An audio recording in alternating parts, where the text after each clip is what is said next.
Hello students, I am Akshay Deshpande and welcome to another biology class, class 4 on biomolecules. And in this class, we will be mainly trying to understand our concept on the metabolism, and also we will look into the metabolic basis of living, right? On what basis we say that any living organism is actually living, right? Yes.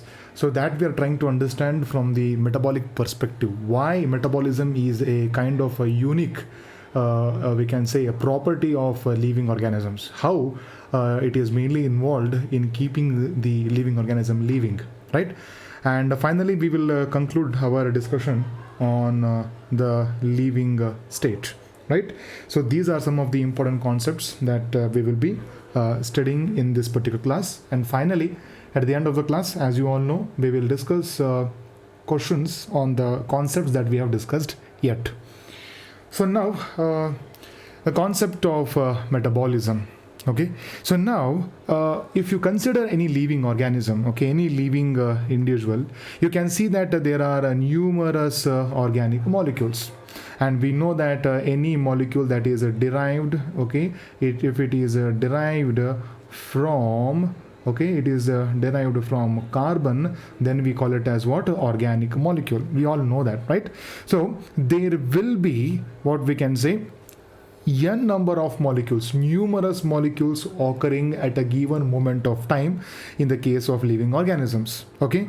And we also see that these molecules are present at one particular concentration. Okay, it is said that it is a stable concentration. It is a stable concentration, right? So we can say that none of the molecules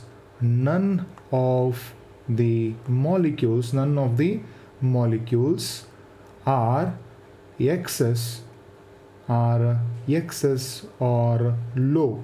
Okay, none of the molecules are excess or none of the molecules are in a low concentration, right? They are always maintained in one particular concentration, in a stable concentration, we can say, right? And generally we can actually measure this concentration in a given unit called as the mole per cell. Okay, it is called as the moles per cell, or we can even say it as the moles per liter. Okay, it is moles per liter or a moles per cell. That is what the units that we mainly use to describe the amount of the organic molecules present in one particular concentrations, right? So now we observe that these molecules are actually having a turnover. Okay, we are having a concept called as what? Metabolic turnover. Okay, the term metabolic turnover means that in a cell, we observe that the biomolecules are constantly changed to some other molecules, other biomolecules, right? Yes. So these reactions, okay, these reactions we call them as what? Turnover kind of reactions. Okay, so it does not mean that, for example, if you consider amino acids, right? If you consider amino acid, there is no rule that this molecule inside the cell will remain as it is. Okay, it will remain as it is. No. Okay, it will never remain as it is. Okay, it means that if an amino acid is present inside the cell, it is not remaining as amino acid only, right? It will be used for mainly formation of protein. Okay, it is mainly used for formation of protein, right? Yes, it may be used for the formation of the protein. Or similarly, when the protein is actually formed inside the cell, there is no rule that the molecule will be present in the form of protein only. The protein may be broken down to give us the amino acids back. It may break down to give us back the amino acids, right? So we can say that amino acids may be joined to form the proteins, and proteins may be broken down to give us the amino acids. So there is none of the molecules, none of the biomolecules will remain in a same state. Okay, they will be constantly changed into from one form to another form, and this is what we mean by the term turnover, right? We have mentioned it over here. Constantly the molecules are being changed into from one form to the another, right? So now we can see that these making and breaking kind of reactions are constantly occurring, right? See, for example, we have discussed about the amino acid, right? I will take one amino acid and I will join it with another amino acid, right? And I will add one more amino acid and I will add one more amino acid. So don't you think that these kind of reactions are actually called as making reactions, right? They are actually called as the making reactions. These are actually called as the making kind of reactions, or we can even say that they are actually constructive reactions. Yes, so these kind of reactions are actually the constructive kind of reactions. Now there are some reactions, we also call them as breaking the reactions. Exactly, right? If I break the protein, if I break this particular bond, if I break this particular bond, and if I similarly break this particular bond, what is the result? I can see that I will get independently amino acids. I will get independently amino acids, right? So I will get free molecules of free randomly formation of amino acids, right? So breaking down of a protein to release the amino acids, we call them as the breaking breaking reactions. We call them as breaking kind of reactions, right? So collectively we can say that the making kind of reactions, making kind of reactions, and breaking kind of reactions, we call them as the sum of these two kind of reactions are called as the metabolism. It is called as the metabolism, right? If I use the term making kind of reactions and breaking kind of reactions, the sum of these two reactions are called as the metabolism, right? So here that is what they have mentioned over here. That is the metabolism is a sum of two types of reactions. The first one, it is called as the metabolic reactions, and another one is called as the anabolic reactions, right? So here anabolic reactions are mainly used for making a kind of reactions, right? So anabolism, right? Any kind of reactions where two molecules are joined together to form more complex kind of molecules, right?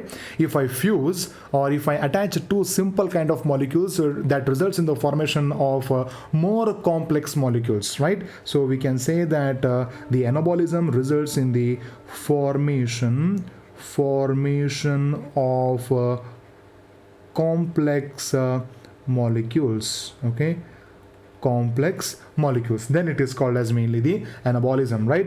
And similarly I will write one more, that is called as the catabolism, catabolism, right? So in these kind of reactions, what actually happens, you can see that they are called as the breaking kind of reactions, which result in the formation of the simple molecules, right? It results in the formation of simple molecules, right? So if there is a formation of complex molecules, then we call it as anabolism. If it is resulting in the formation of simple molecules, it is called as the catabolism, right? So hence we can say that the sum of these two reactions, that is the catabolic reactions and the anabolic reactions, we call them as the metabolism. The sum of these two reactions are called as the metabolism, right? Of course we will try to understand about catabolism and metabolism, that is anabolism and catabolism in shortly also, right?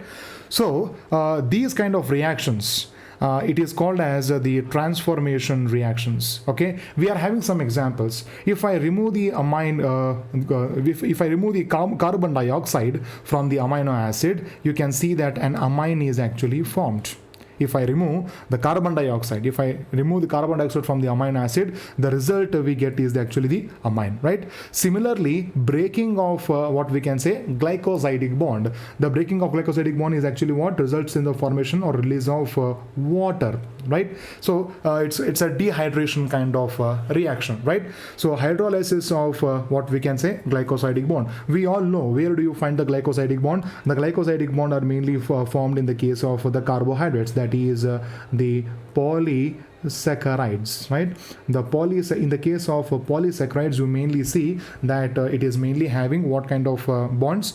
That is the glycosidic bond. Okay, an example for polysaccharide we are having is the cellulose, right? We have studied about cellulose a lot. I will take one glucose molecule, attach it with another glucose molecule, and similarly with another glucose molecule, and so on. So this bond, what we are looking over here, are actually called as the glycosidic bond. And if I break this bond, then it is hydrolysis of glycosidic bond, right? So if you are removing, okay, removing or attaching, right? So this is actually converting one type of molecule into another kind of molecule. Hence, such kind of reactions are called as the transformation. Transformation, what does the term transformation mainly means? It means that we are converting it to the another form. Okay, hence they are called as the transformation reactions. Okay, so one example we have discussed over here is what? Mainly removal of certain groups. For example, if I remove the carbon dioxide, we get is the amine, right? So if I break the glycosidic bond, we get simple sugar molecules, that is the glucose, if we consider cellulose as the example, right? Yes. Now we can observe that metabolic reactions can never occur in isolation, right? They never occur alone. Okay, they are always a series of linked reactions. Interestingly, all of these reactions are actually linked reactions, right? See, we can consider one of the well-known and well-studied examples from our classes, current class. For example, we can look into the energy metabolism, okay? Energy metabolism, yes. Because you people will study about these examples a lot in upcoming sections, okay? See, we can consider about the glucose, right? Yes. We can consider the glucose. Glucose is actually broken down into a series of 10-step reactions. Okay, it is broken down through a 10-step reactions, and what is the final product we get? We get a pyruvic acid. Okay, we get pyruvic acid as our final product. Okay, now interestingly, pyruvic acid, which is the last product after breaking down the glucose, here it does not stop. Okay, so again, the fate of the pyruvic acid depends upon whether there is a presence of oxygen or whether there is no oxygen, right? So if there is a complete presence of oxygen, what happens? The pyruvic acid actually enters into the next stage of a series of reactions called as the TCA cycle, right? Or also called as the Krebs cycle. Yes, we have studied about this cycle, right? Yes, you will study about mainly this in the respiration. That is the tricarboxylic acid cycle, also called as the Krebs cycle. Right? Yes. So we can say that the pyruvic acid is a molecule that is actually involved in linking one type of metabolic reaction with the next type of metabolic reaction. Right? It is a linking molecule. Right? It does not stop only, the glycolysis does not stop just after the formation of the pyruvic acid. Right? The actual process of breaking down the glucose into pyruvic acid is actually stopped. Right? But however, you can see that the pyruvic acid, after it is formed, the fate of this pyruvic acid ultimately depends upon whether there is presence of oxygen or not, absence of oxygen. And if there is oxygen, then it will enter into the next cycle, that is the TCA cycle, right? And finally, the products of the TCA cycle and the glycolysis, we get mainly some of the molecule called as the NAD, and one more we are having is the FAD. Okay, it is mainly NADH2 and FADH2, right? So these molecules will finally enter into the last stage of respiration. It is called as the electron transport system, right? So we can say that this is the last phase of the aerobic respiration. right? So you can see that these set of reactions are actually linked reactions, okay? And we generally call these linked reactions as a metabolic pathways, okay? It is what? Metabolic pathways. So generally these metabolic reactions or metabolic pathways are either may be linear, or they may be circular, or they may be again what? They may be interconnected, right? So we have discussed about the pyruvic acid, which is being involved in the TCA cycle, and ultimately it is the product of the glycolysis, okay? So we can say that the next stage of aerobic respiration is linked by the pyruvic acid. Hence it is a true statement for our discussion, okay? And also we said that the reactions may be circular, or they may be even linear, right? So what do you mean by linear kind of reactions? For example, A is converted into B, B is converted into C, C is converted into what? D, right? So these kind of reactions are called as the linear reactions. Exactly, right?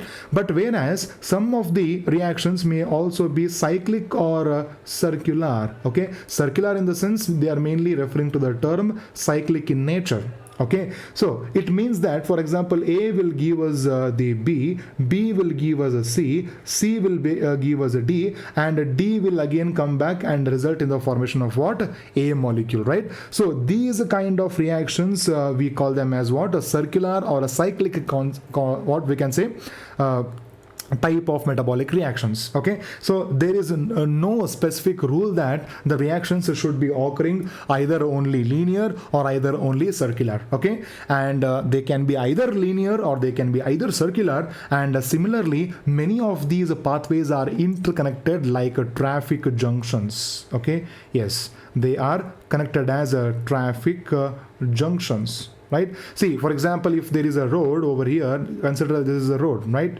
Yes. So here we are having around 5 road, and at the beginning of each road we can see that there is a traffic signal over here, right? So the switching on and off of the lights which are present at each road will control the moving of traffic from this road to this to this, and this to this, right? Simultaneously vice versa, from one particular road to any other particular kind of road, right? So we can say that these are traffic junctions. If they are interconnected, they are called as the traffic junctions. And interestingly, there is no jam occurring inside these traffic junctions, okay? No jam, right? None of the molecule gets struck or stopped in between during these processes, metabolic reactions, okay? They are highly coordinated and work in a very beautiful fashion. Yes, right? So now this is what we call as the flow of metabolites, right? So let us consider the glucose reaction only, okay? For example, if we consider first few steps, so glucose to glucose 6-phosphate, glucose 6-phosphate, right? Yes, from glucose 6-phosphate we get the fructose 6-phosphate, right? Yes. So this is what we call it as the flow of metabolites, right? It is always converted into one molecule to the another molecule, which is called as the turnover, okay? And finally, after the product formation of one metabolic reaction, that is the pyruvic acid, it immediately enters into the next stage of cycle, that is the TCA cycle, right? So movement of we can say movement of the pyruvic acid into the TCA cycle or the tricarboxylic acid cycle is called as the flow of metabolites, right? And this state of continuously moving of metabolites is called as the dynamic state of body constituents. They're called as the dynamic state of the body constituents. Dynamic means what? Always constantly moving, okay? Not stationary, not stagnant. That is what the term, it is exactly opposite of the dynamic, okay? Stationary or stagnant means that stopping, okay? Dynamic means constantly moving, right? This is the meaning of dynamic, okay? Dynamic state of body constituents. It means that ultimately what are the constituents of the cell or living organism? Biomolecules, right? So these biomolecules will be constantly moving into one form into the another form, or they may be moving into what? They may be moving into the from one type of metabolic reaction into another type of metabolic reactions, right? Now we also see that almost all kind of organic reactions, okay, metabolic reactions, what you see, the reactions occurring inside the cell, all of them are actually catalyzed reaction, okay, all of them are what? Catalyzed reaction, okay. So you will study about the catalysis more detail in the last class of the biomolecules, where you'll study about the enzymes more properly, right?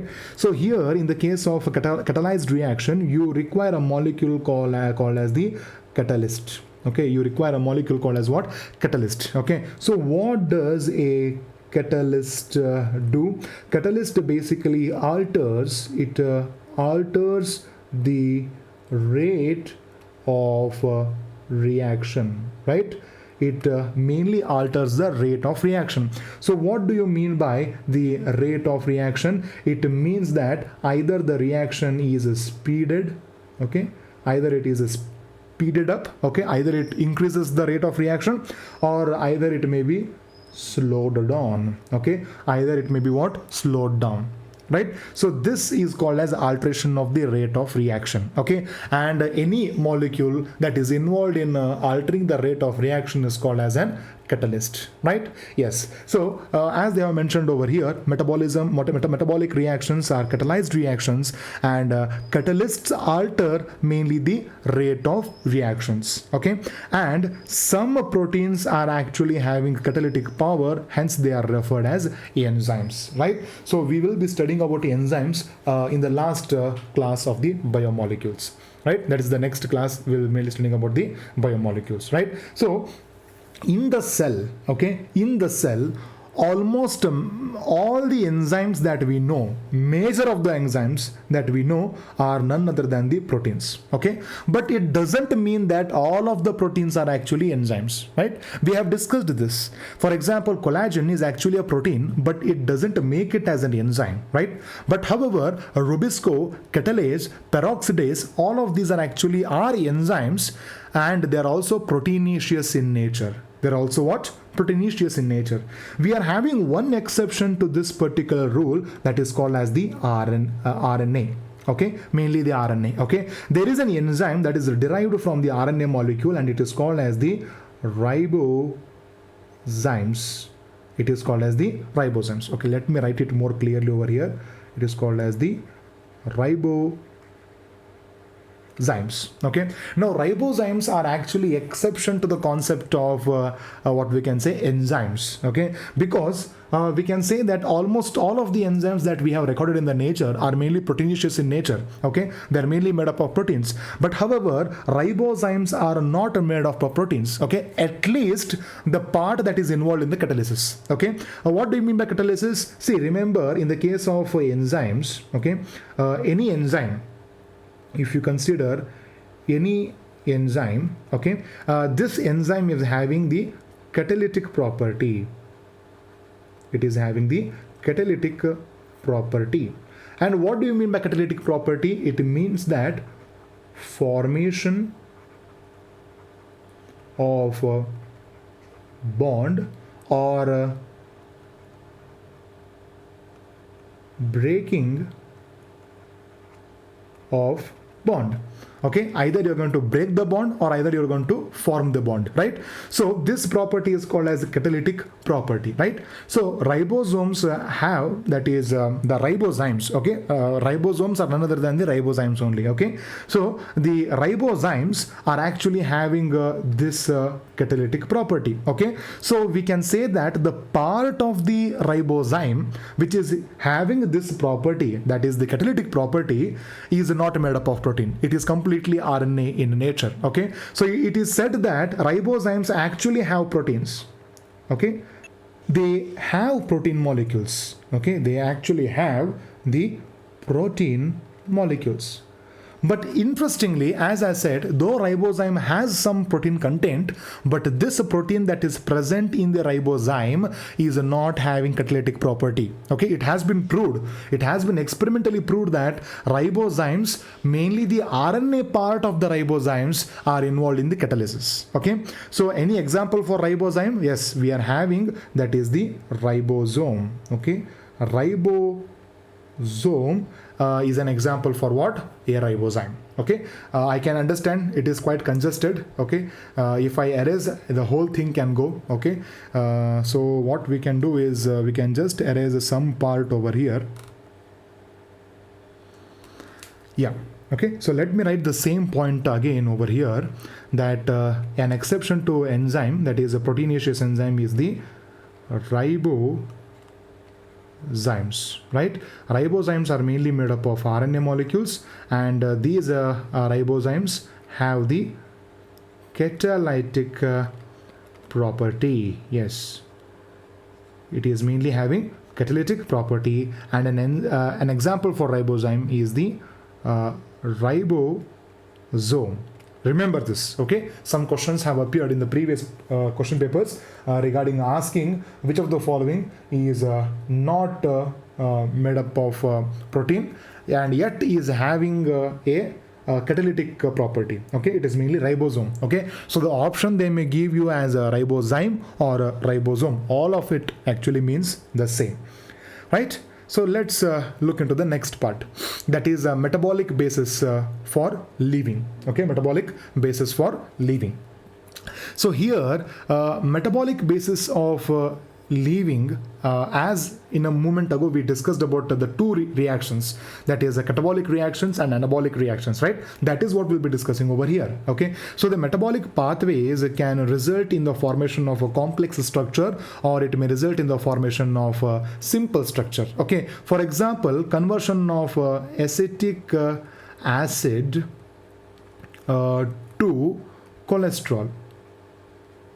Okay, now this is actually a result in the formation of complex structure, right? And these kind of reactions, we call them as anabolic reactions. Okay, anabolic reactions.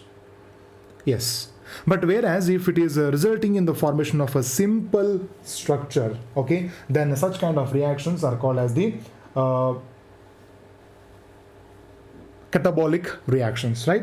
For example, breaking down of glucose to lactic acid, glucose to lactic acid, right? That is, we can say that it can be called as a catabolic reaction.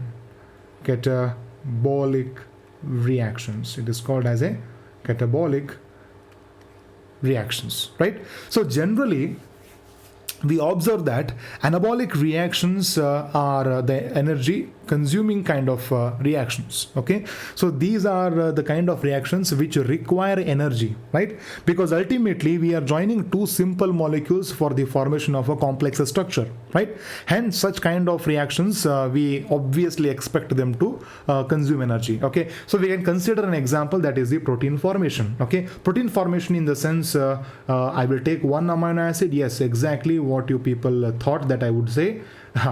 So yeah, so this is what we can say. This is actually a protein formed. Okay, it is actually what? It is a protein formed, right? So formation of protein is ultimately done by which organelle? My question is, which of the organelle is involved in the formation of protein? If I'm not wrong, your answer should be ribosomes, right? Yes, it is the ribosome that ultimately produces or synthesizes the protein, right? Yes, so ribosome actually consumes ATP. Remember this. Okay, actually consumes ATP.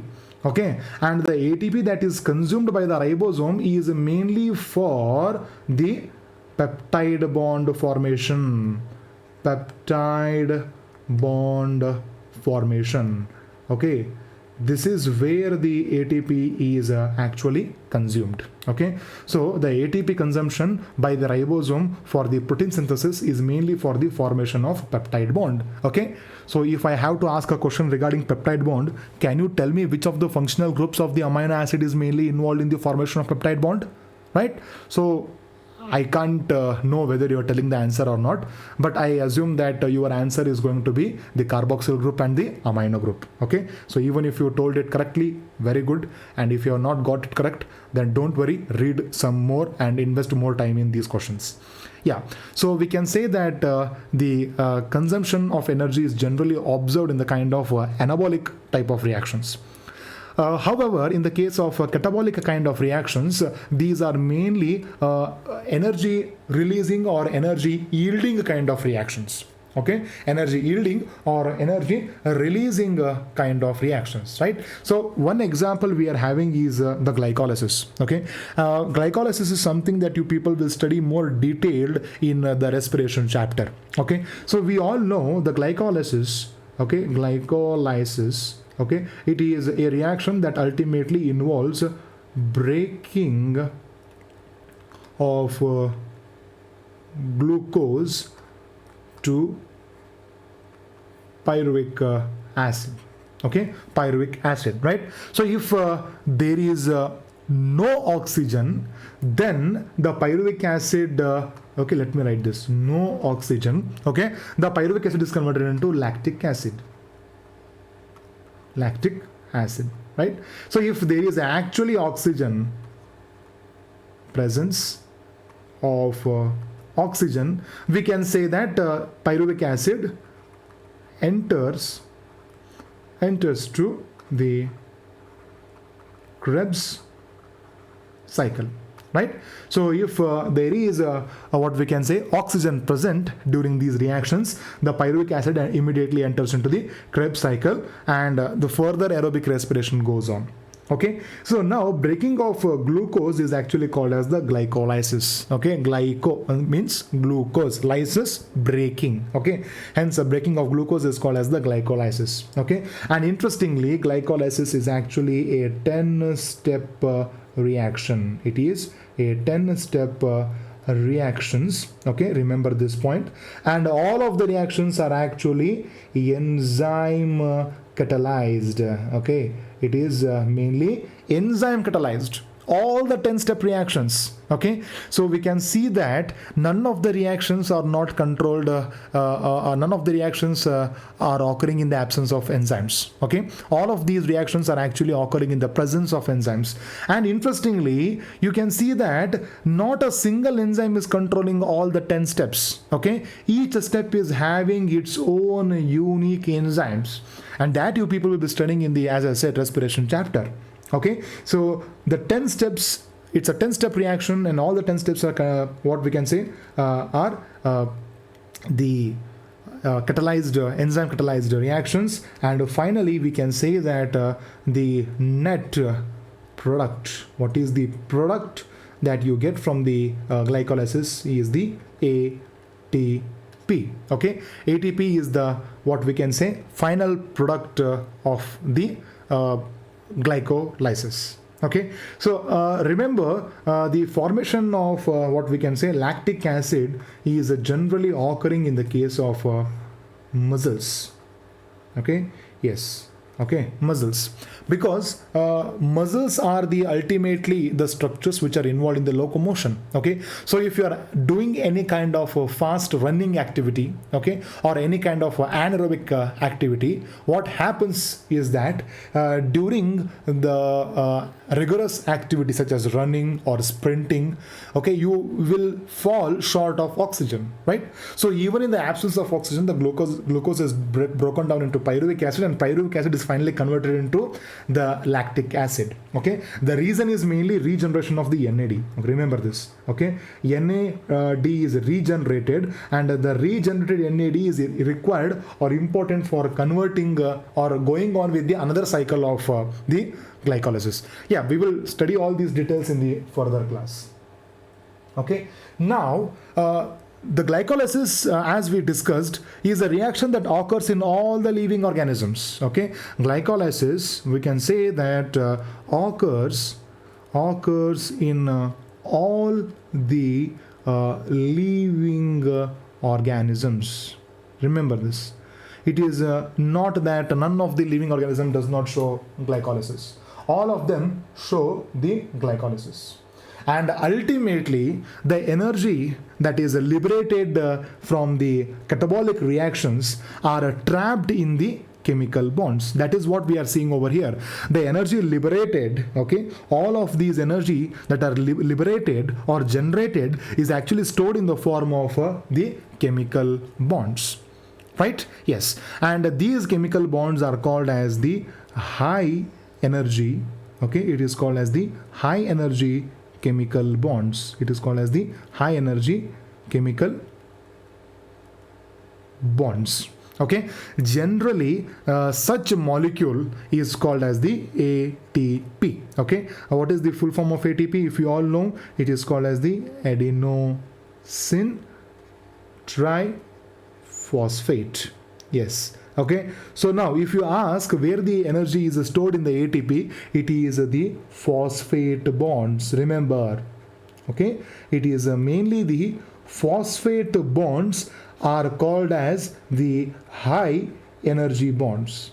Okay, they are called as the high energy bonds. Okay, because ultimately the phosphate bonds are containing that energy that are required to drive or that are required to run these metabolic reactions. Okay, hence in a very general sense we refer ATP as the currency of the cell. Okay, it is called as what? Currency of the cell, right? So ultimately you can see that metabolic reactions are controlling everything. Okay, metabolic reactions control everything. That is, metabolic reactions are mainly two types of reactions, that is the catabolic reactions and anabolic reactions. The sum of these two kind of reactions we call it as the metabolism. Okay, so some of the metabolic reactions are energy consuming and such kind of reactions are called as the anabolic reactions, and some metabolic reactions are energy yielding kind of reactions, and such reactions are called as the catabolic reactions. And ultimately these two kind of reactions are responsible for converting one type of biomolecule into another type of biomolecule. Okay, be it converting it into complex structure or be it in resulting in formation of simpler structure. Whatever it is, this is how the whole things run in the living organisms, right? Yeah. So finally, we will look into the concept called as the living state. Okay, so now what makes us to say that any organism is living? Okay, what makes us to tell, okay, we are living, right? So interestingly, none of the components of the cells are actually living. Okay, none of the cell components, none of the cell components are actually living, right?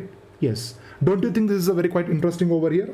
Okay, none of the cell constituents, no matter or no component of the cell is living, right? Then how can we call ourselves as living? Yes, ourselves as living. Are we actually living? How can we call ourselves as living, right? So the answer to this is actually the interaction of the biomolecules. Okay, yes, it is mainly the interaction of these biomolecules that are actually keeping us living, right? And these interaction are none other than the metabolic reactions only. Okay, it is mainly the metabolic reactions. So we can say that these metabolic reactions are occurring inside the cell, hence we are living, right? So the moment these reactions stop occurring, okay, so we can say that when there is no metabolic reactions, okay, then we can call ourselves as dead. Yes, okay, or we can say death. So when there is no reaction occurring, when there is no metabolic reaction occurring, we can say that the organism is completely dead. The organism is completely dead. This is what the conclusion we can derive. Okay, so we can look into the concept of a living state over here. The metabolites, as we have discussed, are present at a characteristic concentration. An example for this we are having is what? Glucose, right?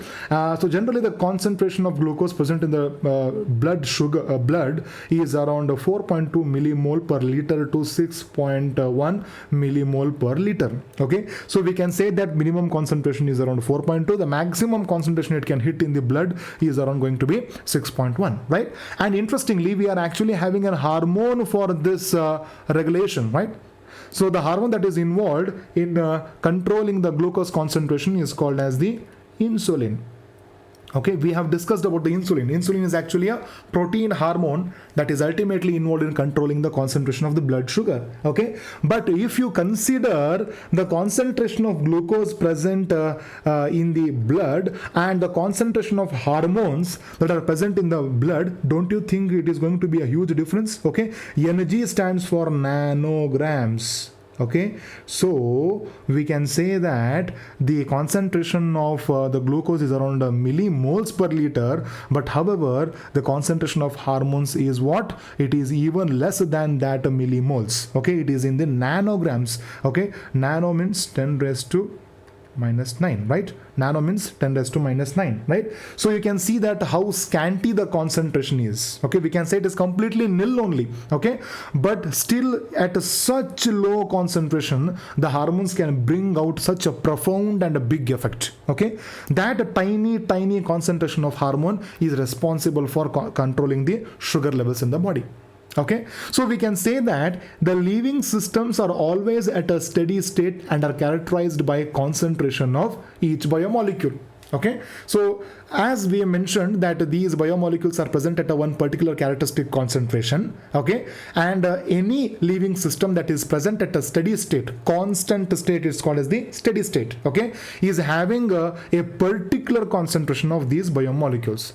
None of the biomolecule exceeds that concentration, and none of the biomolecule goes below that required concentration. Okay, hence any process that moves is we call it as what? Equilibrium. Okay, equilibrium. We have discussed about the osmosis, right? What does the osmosis tells us? What is the definition of osmosis? Movement of water molecule from a region to higher concentration to the region of lower concentration until the equilibrium is attained, right? So after equilibrium is attained, do you think there will be exchange of water molecules between the two systems? No, right? Hence we can say that any system that is reaching the equilibrium, we can say that it is dead. Okay, so we can say that the living systems avoid attaining equilibrium. Okay, we can say that living systems, okay, avoid reaching equilibrium. Okay, equilibrium, right? The moment they reach equilibrium, they become dead, right? So as they are avoiding to reach equilibrium, hence they are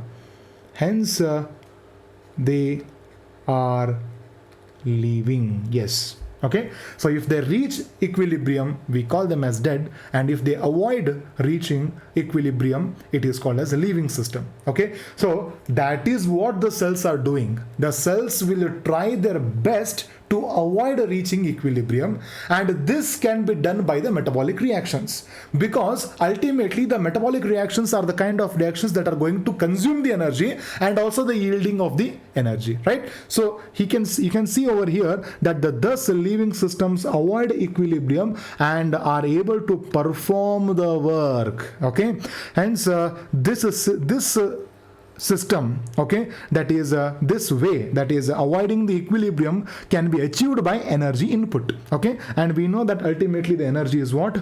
ATP molecules, right?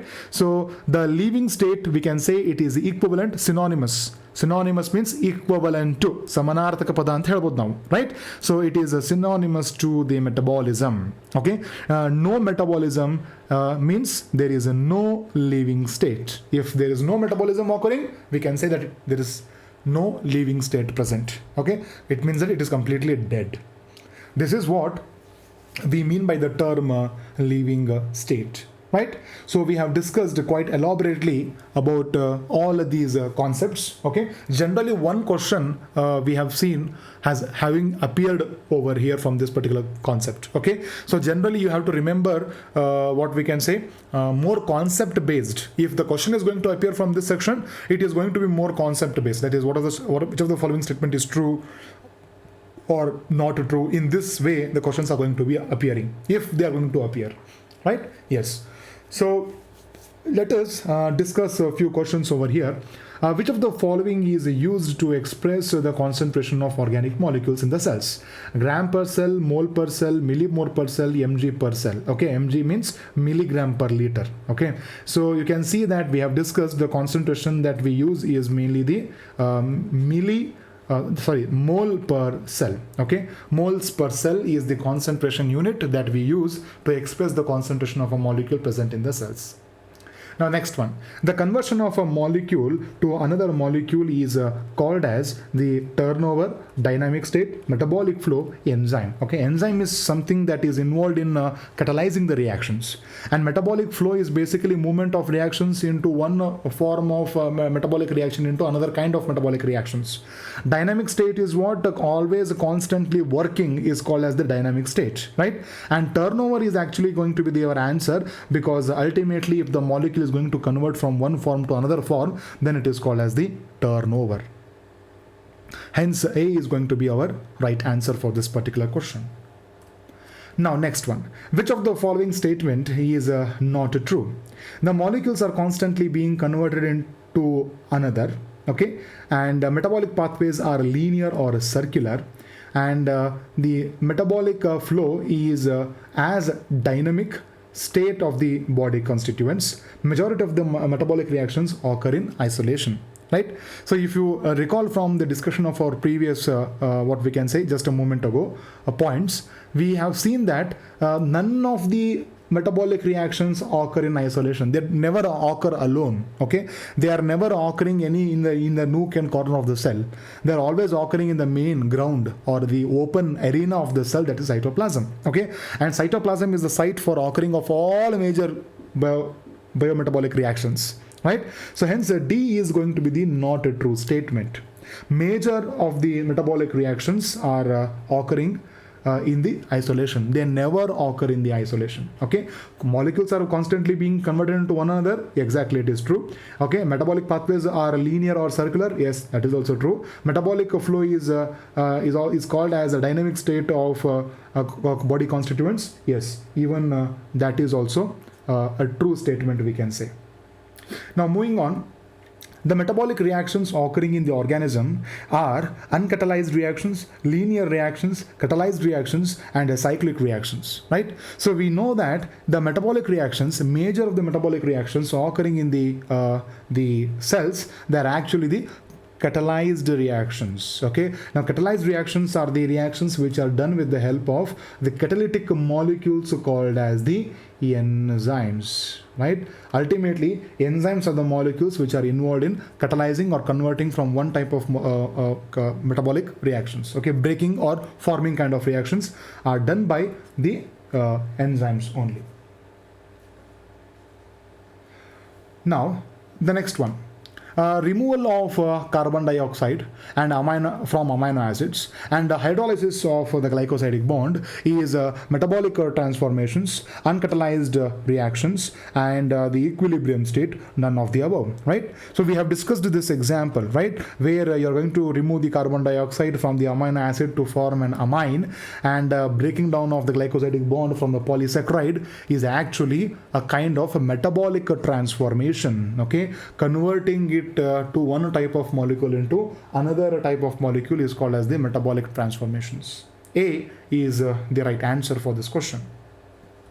The next one, the concentration, okay, sorry, there's an error over here. The concentration of a glucose in the normal healthy person is 4.1 to 6.8 millimoles per liter, 2.4 to 5.5 millimoles per liter, 3.4 to 8.5 millimoles per liter, and 4.2 to 6.1 millimoles per liter. Okay, so we know the concentration is ranging from around 4.2 to 6.1 millimoles per liter. Hence D is going to be our right answer.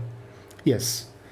The next question, the living state in a non-equilibrium steady state that performs work and prevents reaching equilibrium. Okay, this is at the expense of metabolic reactions, turnover, energy, metabolic flow. Okay, so we can say that the preventing reaching equilibrium can be done only at the expense of energy. Okay, so hence we can say C is going to be our right answer, and we can say that energy is mainly stored in the form of high energy bonds, and this molecule we know it as the ATP. Hence ATP is also called as the currency of the cell. Now moving on, production of energy is done by metabolism, anabolism, enzymes, and ribozymes. You know it is metabolic reactions. Okay, anabolic reactions mainly consume the energy, right? So we can say metabolic reactions in general, okay, in general speaking, it is mainly the metabolic reactions that is mainly the metabolism is involved in generating the energy. Okay, if they had mentioned about catabolism, then we can say that catabolism could have been the answer for this. Moving on, in a metabolic pathway, when the simple compounds are converted into complex compounds, are called as the anabolic reactions, okay, metabolic reactions, catabolic reactions, dynamic state. Okay, so you know that catabolic reactions where the complex compounds, okay, complex compounds are converted into simple compounds, right? And metabolic reactions are both sum of anabolic and also the metabolic, right?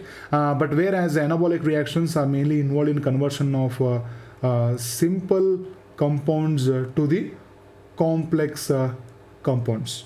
So we can say that A is going to be our right answer for this question. Okay, so anabolic reactions are mainly involved in converting the simple molecules to complex molecules. A is the right answer for this question. The next one, in which type of the metabolic reaction that release of energy is anabolic reactions, turnover. Okay, it is turnover.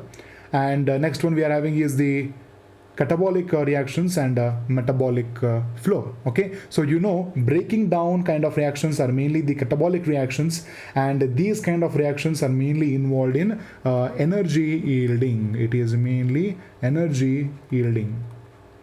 Okay, so we can say that C is going to be the right answer. Okay, yes, so C is the right answer for this question.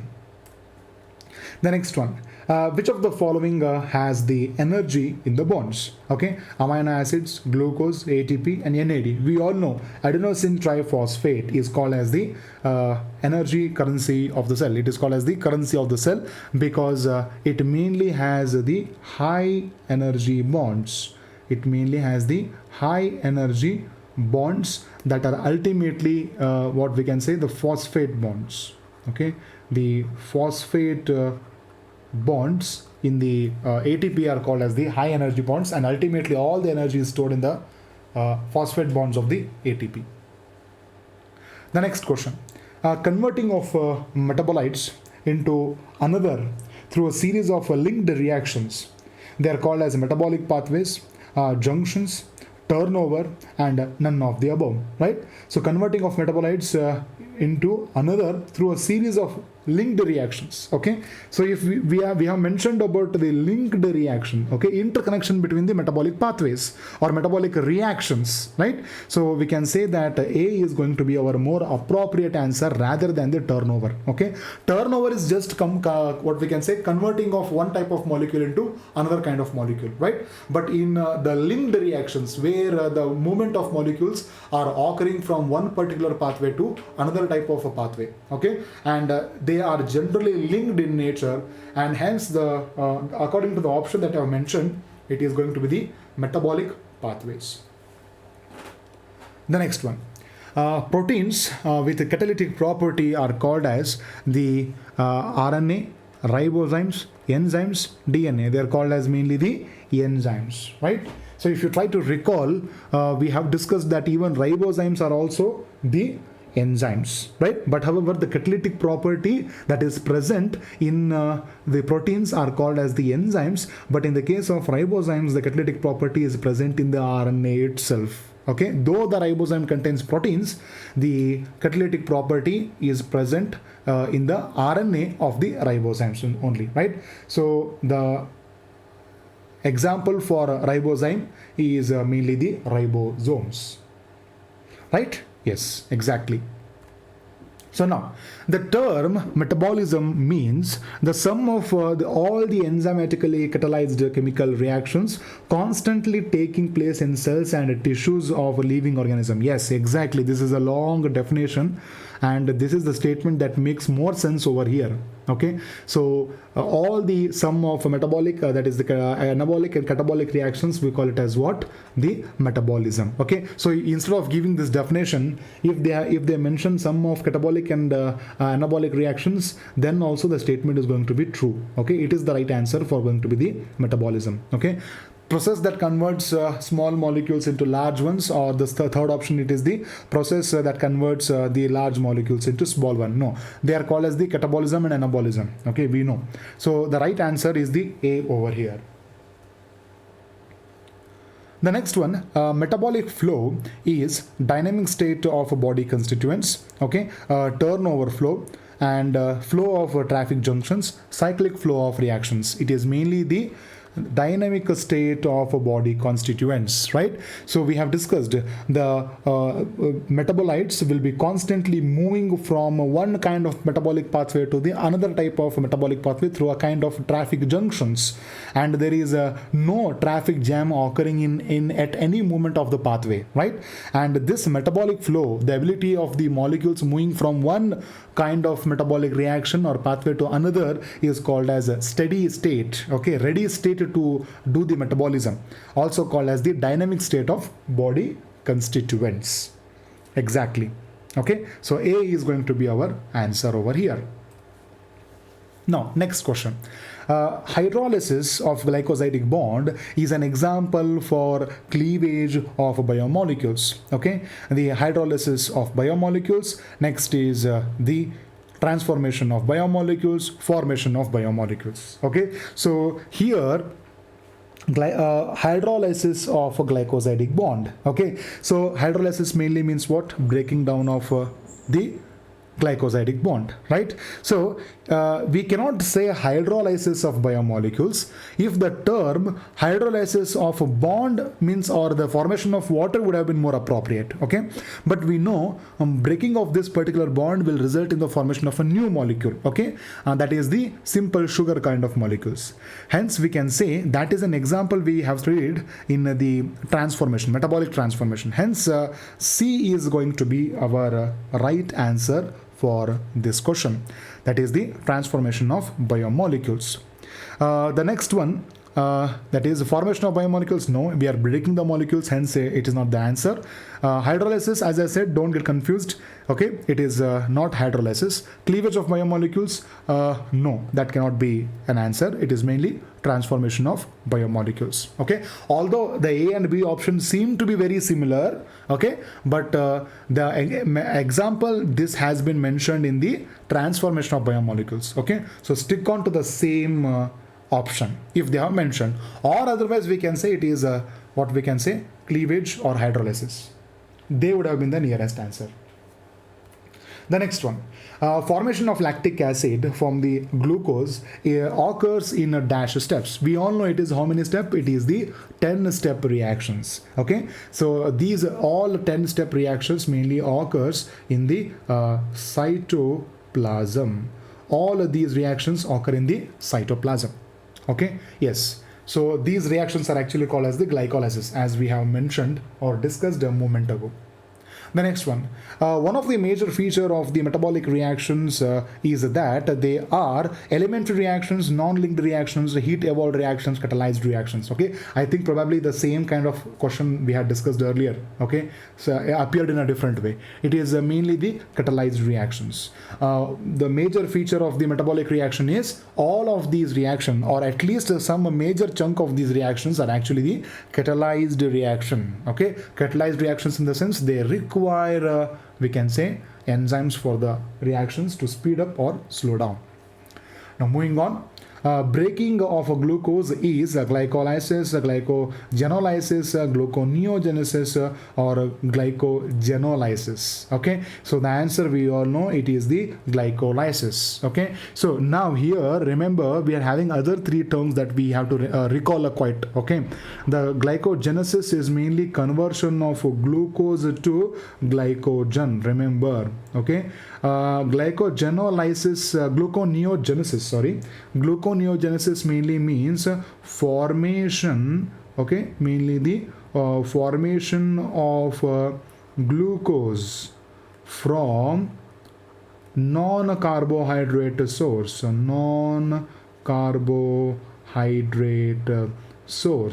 okay.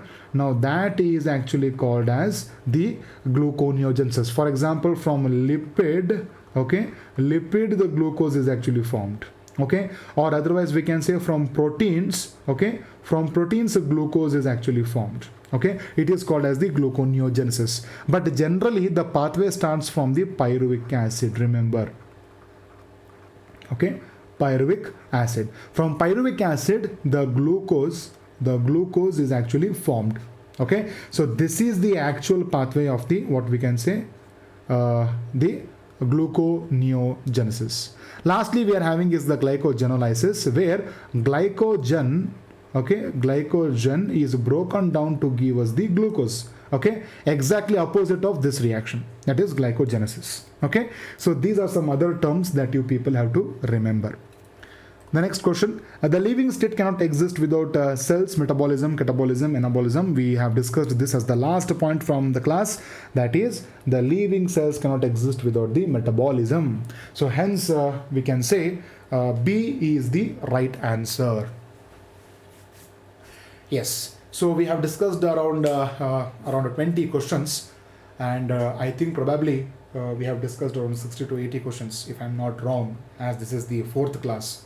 Okay, and most of the questions I have emphasized from the important points of the textbook itself, and as I urge every time at the end of the class for you students, is that you people have to study and solve more and more questions. Okay, you can refer any material you are having, that is MTG or any such material, that is going to help you a lot, and we can meet in the next part of the video where I will be discussing mainly about the enzymes. And till then, thank you.